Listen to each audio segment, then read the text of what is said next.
novamente no Congresso de Coloproctologia Paulista do Luigi, aqui em Barretos, da CESP. Estou aqui com um grande colega e meu calouro. É isso mesmo. Não parece, né? Ele parece mais eu pareço mais novo que ele, mas não. Eu sou mais velho. E desenvolveu muito a cirurgia anal, reto anal. E vai aqui expor para a gente a evolução dele nesse procedimento que tem inclusive o nome dele e é internacional. E com isso até desenvolvendo materiais e equipamentos para beneficiar esse procedimento. Caro Matheus, tudo bom? Muito obrigado por você estar aqui. Obrigado pelo convite. Nada, aqui você vai contribuir para a nossa sociedade muito aqui. Então. Porque a gente faz cirurgia minimamente invasiva. Exatamente. E essa é a sua proposta desde o começo. É a minha proposta também na orificial. Isso. Então o que eu via é que a gente operava o paciente de hemorroidectomia. Primeiro, tudo começou na hemorroidectomia. E o paciente sofre muito pós-operatório. Nossa. Mesmo com todas as técnicas que a gente tem. O paciente e o médico, né? O paciente e o médico. Eu falo assim, a gente casa com o paciente há um mês, ele ligando todos os dias, ou ele procurando o outro falando que se operou errado. Exatamente. Porque não é possível ter tanta dor. E eu comecei a desenvolver alguma coisa diferente. E aí eu fui num congresso no Rio de Janeiro, onde um italiano trouxe uma técnica muito diferente. E muito parecida. Há quanto tempo isso? Foi em 2009, 2010. Uns 20, 30 anos. E aí eu vi que dava para fazer, então essa técnica, eu pensei que esse cara está 100 anos na minha frente. Aí eu fui conversar com ele. Eu falo bem o italiano, ele é italiano, sentamos, comemos junto, ele me convidou, você não quer ir aprender comigo lá em Roma? Eu falei, eu vou. Fiquei 20 dias com ele fazendo a técnica dele, que é o THD. Fiz a técnica dele, mas quando eu cheguei aqui e cheguei a fazer mais de 200 casos com essa técnica e vi que tinha alguns defeitos. E o principal defeito era, você opera onde não precisa ser operado. Porque você sempre tem que fazer 1, 3, 5, 7, 9 e 11.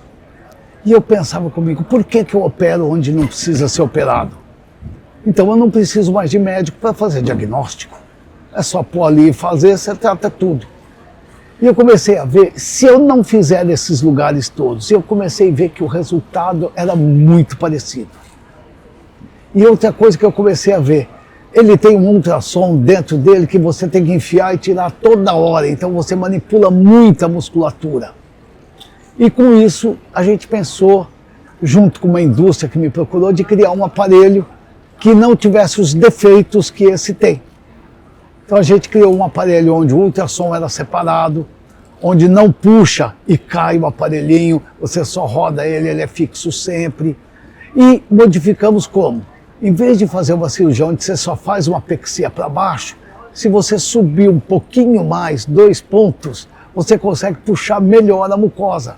Então a exposição do prolapso mucoso fica muito menor. Puxa vida. E a gente conseguiu... Uma questão anatômica. Né? Anatômica só. E a gente desenvolveu isso e hoje não existe mais nenhum paciente que eu uso 6 pontos. Que eu lembro que eu faço 5 pontos, foi pouquíssimos ou quase nenhum. 4, bem menos. 3. A maioria 3 pontos. E eu fiz um levantamento de toda a cirurgia, eu notava onde eu fazia. E por isso eu publiquei o trabalho. Então, quais os pontos onde mais eu faço apexia? Bateu no Milligan Morgan, 3, 7 e 11.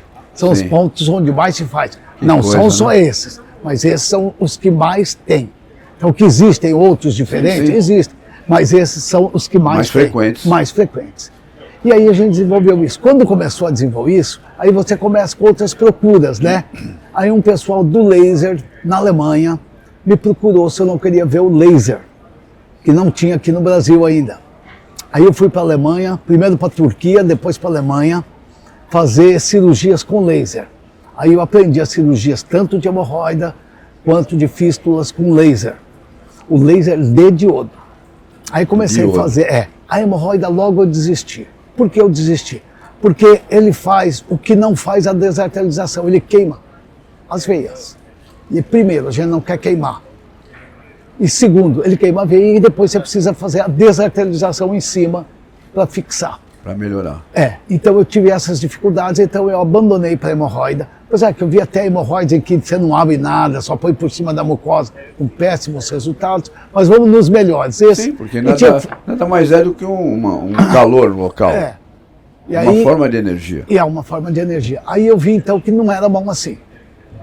E aí eu começando a ver e vi que na fístula também, eu aproveitei e fiz um trabalho já publicado com 50 casos de fístula retal usando o laser de diodo, uns 40% de recidiva, igualzinho aos outros métodos. E estudando mais a fundo o laser, nós vimos que o laser, o que ele faz na fístula, que ele dá esse baixo índice, mas igual aos outros. Qual é? Primeiro, a gente fecha o orifício interno. E segundo, ele faz uma fototermo, que queima as bactérias e você diminui as bactérias locais. E com isso, na fístula. E com isso tem chance de melhorar, porque o que não deixa cicatrizar é a limpeza.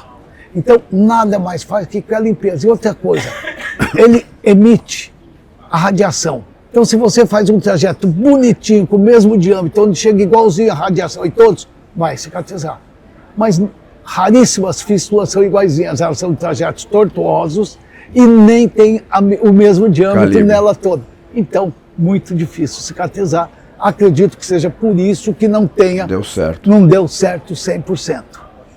Aí uma outra empresa me convidou para ir para a Itália, que é a DECA, que é o maior fabricante mundial de lasers. Caramba, que interessante. Aí eu fui para a DECA. Não sabia dessa sua história. Aí fui para a DECA na Itália e eu tenho um amigo cirurgião italiano que ele já vinha comigo para o Brasil desde 2010, que a gente começou na THD e a gente não aceitava junto as coisas, sabe?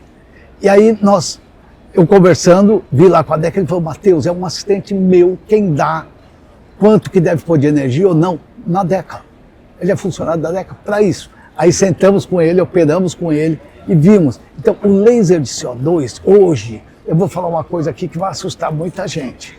O que se usa hoje no Brasil é o mesmo que se usa 40 anos atrás, quando não dava certo. O que mudou o laser de 2005 para cá? Foi criado para acoplar ao laser CO2 o microscan. O que é esse microscan? Foi o prêmio Nobel, o cara ganhou o prêmio Nobel da Física por causa disso. Você vai... Microscan. Scan. Olha a ideia simples desse físico. Se você põe uma vela acesa, põe a mão em cima, você queima a mão. E se você fizer assim, você não queima a mão. Por quê? Eu pus a mesma temperatura, no mesmo lugar, do mesmo jeito, um queimou e outro não queimou. É o tempo de recuperação celular. É o tempo da célula se resfriar. Caramba. Então o que ele fez? Ele fez... É prêmio Nobel da Física ou da Medicina? Da Física. Eu fui assistir uma aula dele, a própria DECA me levou para assistir uma aula do físico falando sobre isso. Por isso que eu decorei esse negócio da vela, né? Legal. E aí ele pegou e fez assim, em vez de fazer eu jogar o laser, eu fico pondo o laser. Então toda vez que você acha que você pôs o laser, então em vez de você pôr o laser, toda vez que bate o laser, na verdade ele bate 20% e 80% ele desliga. Entendi. Então ele dá o tempo calor de... Isso, e não dá para pegar... Isso, e dá tempo das células vizinhas não se aquecerem tanto, porque aquela se regenera, ela não passa o calor do lado. Caramba, entendeu? Interessante. É interessante. Então o que aconteceu? Ele não queima. Ele não queima do lado. Então, se você usar o antigo, sem o microscan, você está usando o mesmo que se usava. Calor contínuo. Então, o microscan não. Ele já dá essa diferença. Ele mede o tecido que você está trabalhando. Então, ele é todo é como a cirurgia robótica. Ele tem todo um outro aparato junto que você acopla nesse mesmo... Então, é uma ferramenta... É uma ferramenta que... De inteligência artificial. Exato. Quando eu vou operar, eu falo aqui no Brasil, tem que trazer o microscan. Se não trouxer, eu não uso. E o que eu tenho visto é levado todos sem o microscan. Quando eu vou nos outros lugares, que é outro... Quem que leva? É a empresa? A empresa tem que levar. Eu cheguei a conversar com o dono da DECA, falei para ele que no Brasil não estão entregando. Aí ele falou, tem que pôr, senão não tem. Né? Mas o problema lá é que lá eles proíbem um pouco o aluguel. Tem toda uma coisa que o Brasil é diferente. Né? Lá você tem que comprar. Entendeu? Então isso mudou muito. É igual agora fazer o laser para HPV que nós vimos aqui. Hoje a DECA tem um aparelho que se acopla ao colposcópio e brinca de videogame direcionando. Você vê na lesão. Na lesão. Você vê desse tamanho, 30 vezes maior. E só aqui você vai no lugar de longe, não precisa chegar perto, nada disso, ele já emite o raio até lá. Então, existem indicações para laser, existem indicações, tipo de laser, qual a vantagem, quanto tempo, tudo isso. Então, quando você vai discutir, vai usar laser, qual? Por quanto tempo? Quantos watts você vai pôr? Você vai pôr contínuo? Você vai pôr picado? Você vai pôr com ultra? Você vai virar um técnico, né? Você tem que ser um técnico para saber se vendo aquela lesão. De hemorroidectomia. Isso, exatamente. Então, eu chego a fazer num mamilo só, às vezes todas as técnicas junto. Entendi. E aí a gente viu que quando é de 4º grau, ou 3º grau, que tem aquele mamilo grande. Aquela brachola. Isso, aquele mamilo grande, a gente tem dificuldade em fazer a desarterialização, porque fica uma massa ali dentro que dá muito tenesmo e demora muito para cicatrizar aquilo. Então, e no meu trabalho eu mostro que quando é de 2º grau, quase 90% se cicatriza tranquilo, o paciente vai bem, na boa. Pensei, e se a gente fizer associada a ressecção, que é o corte, desça para 4º para 2º grau, e depois fazer a desarterialização em cima, porque ela dá certo. E aí a gente começou a usar uma pinça de energia mista. Então a gente associa, híbrida, vamos dizer assim. A gente associa a pinça que vai selar, vai cortar e selar, e tira esse mamilo, então ele fica bem pequenininho, aí faz a pectim em cima. Mas e se sobrar tudo acima da linha pectínea, para não ter dor. Mas e se sobrar o plicoma? Vai sobrar o plicoma. A gente tira com laser. Depois CO2. Na hora? Junto. No mesmo tempo. Aí tem um segredinho que a gente faz e já vários alunos meus, eu já tive, você vai rir, 350 alunos no Brasil. Nossa. E agora estou com 50 alunos na Europa também que estão fazendo comigo. Que bacana, cara. A gente faz o quê então? A gente... Mogi das Cruzes. Mogi das Cruzes. A gente Jacaré. As terminações nervosas com o quê? Com azul de metileno. Então hoje, qualquer coisa que eu for fazer no ânus e que tenha abaixo da linha pectínea, eu associo ropivacaína com azul de metileno. O ideal é ropivacaína 5%, azul de metileno a 1%, a gente faz 9:1. Tem a ROP a 7,5% e tem a ROP a 2%, aí a gente faz em torno de 7:1, 8:2, alguma coisa assim. Certo? Vai depender, a gente faz o cálculo lá na hora para ver o que tem, para ver como vai injetar. E isso tira a dor até... A gente sabe que a ropivacaína tira até 5 horas de dor. E se você associar o azul de metileno, tira até 5 dias de dor. Azul de metileno. Azul de metileno. Que bacana. Isso. A gente usava antigamente para prurido anal intratável. Exatamente. O que a gente fazia? Queimava a terminação nervosa. Com azul de metileno. Isso. Ele queima temporariamente, então aquilo volta a funcionar. Você infiltra, infiltra com a bupivacaína. Isso. O que a gente faz? Nunca pôr no músculo. Então é subcutânea. Bem superficial. Você vê o azul. Você tem que ver o azul. Bem superficial. Eu tenho tido muito bons resultados. Bom, são todas as coisas novas que estão surgindo, que quando alguém me faz uma pergunta, qual a melhor técnica para hemorroida? Eu falo, não sei. Vai depender da hemorroida, vai depender do que eu tenho na mão, vai depender como que eu faço, vai depender de eu ter aprendido a fazer isso. Então hoje, não se opera hemorroida, você fala, hemorroida 3º grau. Aí eu pergunto, qual mamilo é 3º grau? E aí você fica perdido. Porque nós aprendemos a classificação com 1º, 2º, 3º e 4º grau, não é assim? Sim. Eu já classifico 2º grau. Em qual mamilo? No mamilo de 3 horas. Mas o de 7 horas é um só. Será que é melhor fazer no de 1 hora? Você entendeu? Eu sempre faço primeiro o mamilo maior, hein? Sempre. Antes eu fazia sempre a 3 horas, porque a gente operava miligamorga, né? A gente acostumou. Exatamente. Mas agora eu faço um mamilo maior, porque muitas vezes, você fazendo ele, você já melhora os outros. Então, é alguma coisa assim que tem que aprender. Eu lembro quando eu estava fazendo residência aqui com a Angelita, eu perguntei para ela, como que eu aprendo a operar hemorroida?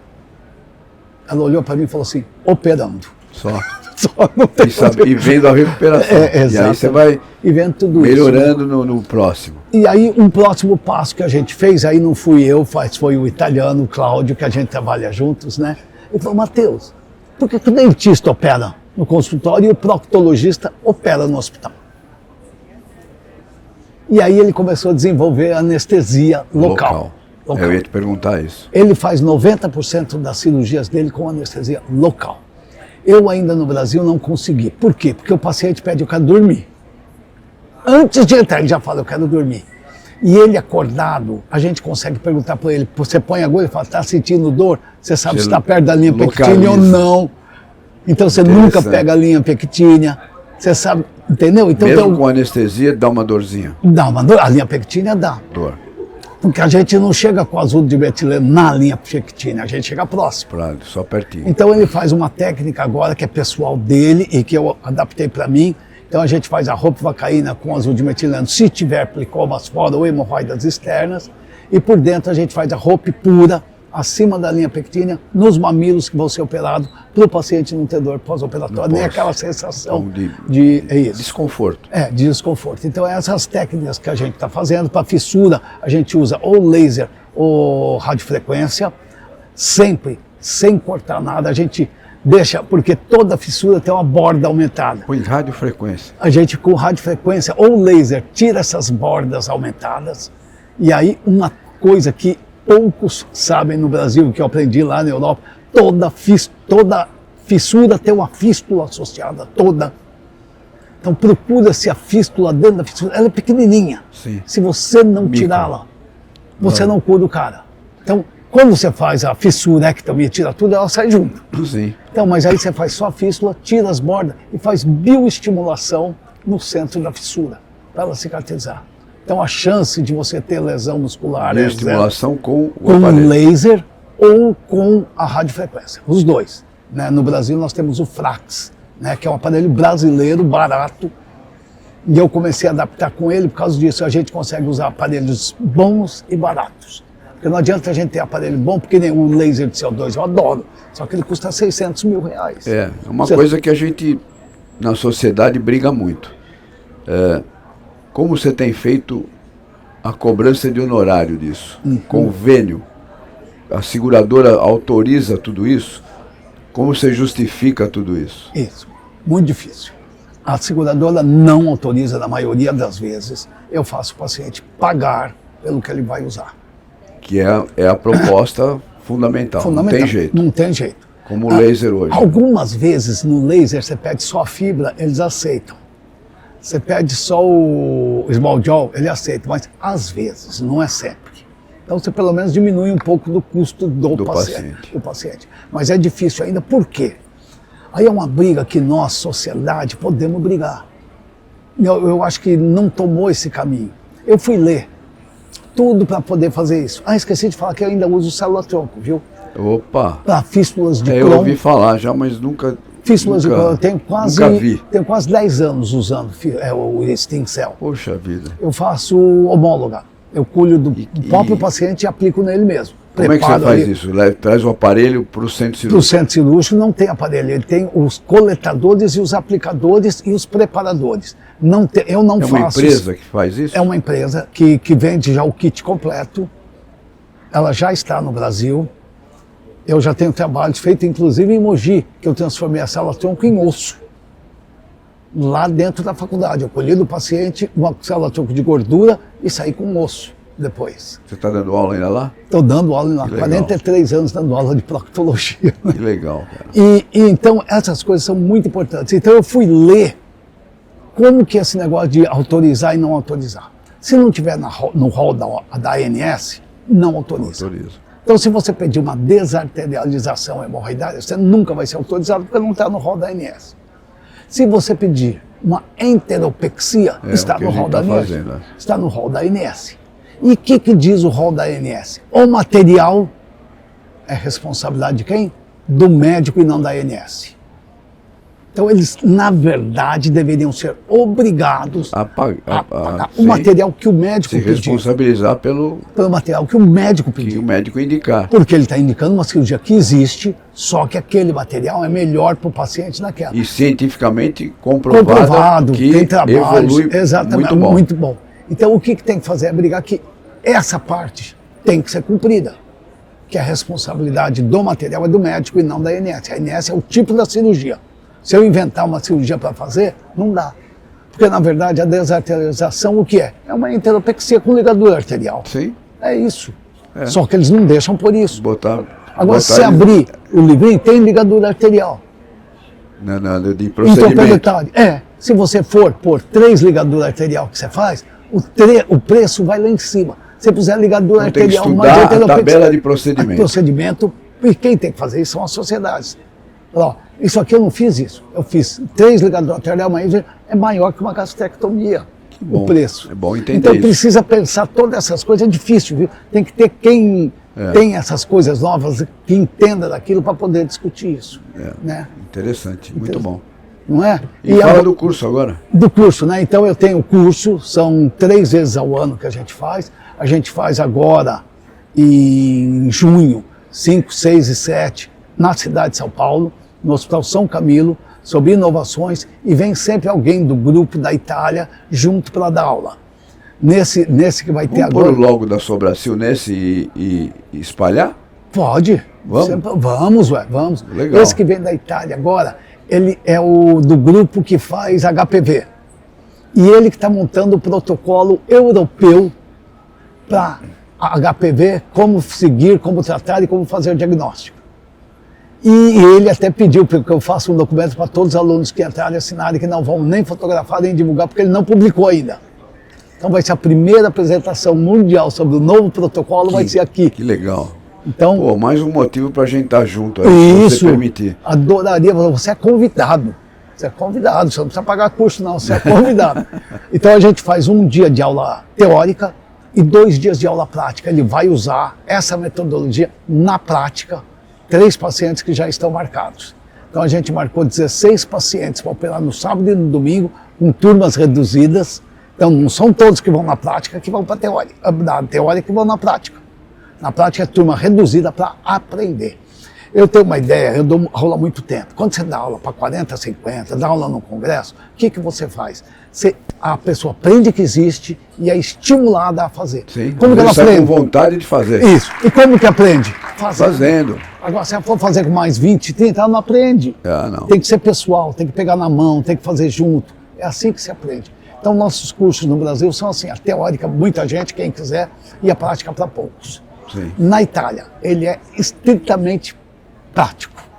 São 5 dias de cirurgia, sempre em março e novembro, onde a gente faz 5 cirurgias todos os dias. Então, cada aluno que vai, cada grupo de 3, faz 25 cirurgias junto conosco. Nossa. Então, realmente, é todo dia 7 horas. É o volume que sedimenta, né? São 100 cirurgias por mês que eu faço estando lá. Né? Caramba. Eu saio acabado, cara. Eu falo, prefiro ficar no Brasil, porque eu me canso menos. E ganho mais, viu, no Brasil do que lá. Mas é interessante então, que a gente traz todas essas técnicas, vê todas essas coisas. A gente está acostumado a não ganhar. E em março, eu fui convidado para montar esse curso em Portugal. A gente já deu o primeiro curso de Portugal, que lotou também. E foi muito legal. Usamos célula-tronco, usamos o Frax, que agora já está no comum. São inovações que a gente chama hoje de minimamente invasivas. Minimamente invasivas. E que tem que cada vez mais ser usadas. E infelizmente, ou felizmente, a gente evoluiu na técnica habitual muito tempo. Está na hora de mudar. Está na hora de os tratados serem... Você já escreveu um livro? Já, da Sociedade Brasileira de Coloproctologia tem um capítulo de células-tronco meu e de desarterialização e hemorroidade meu. Então, que livro que é esse? O da Sociedade, o livro de coloproctologia da Sociedade Brasileira de Coloproctologia. Então, tem 2 capítulos meus. Precisamos divulgar isso. Tem 2 capítulos. A sociedade vai comprar esse livro, será que tem aí? Tem aí. Vou comprar esse livro, você vai assinar e vou deixar na nossa biblioteca. Isso. E mostrar para os associados que é interessante terem eu fui convidado. Pelo menos os coloproctologistas. Os coloproctologistas. Olha que interessante. Eu fui convidado para dar um curso. Eu falei, mas o que eu vou fazer lá? De ginecologia. Aí eu fui ver, o nome do curso era Ginecologia Regenerativa. Eles queriam entrar na regeneração e não conhecem muito bem o stem cell, a célula-tronco. Então eu fui ensinar como colhe, como faz, dei o curso, fiz 2 pacientes lá com eles. Porque para fístula reto-vaginal eu tenho usado. Eu entro junto com o ginecologista, ele faz a parte vaginal, eu faço a parte retal e a gente introduz as células-tronco para facilitar a cicatrização. Mas isso quando já está com a colostomia? Não, mesmo sem colostomia. Deixa... A gente faz sem colostomia Sim. porque cicatriza rápido. A cicatrização é rápida. O que a ginecologia já faz é injetar na vagina para voltar naquelas pessoas já na menopausa, para voltar a sensibilidade, para ter secreção, para ter, não precisar ficar usando produtos, né? Ou se não, na fístula. É. Então é muito interessante. Bacana. A minha vida partiu para um caminho assim de novas Que bom. coisas e eu Isso tenho rejuvenesce, né? Rejuvenesce. Por isso eu vejo que você tá cabeludo. Mas o bom é que eu viajo sempre com a minha esposa, então é como se fosse um passeio. É, sempre, isso aí é que faz a gente viver, né? É isso que faz a gente Bacana você tá nessa E você é atividade, meu veterano.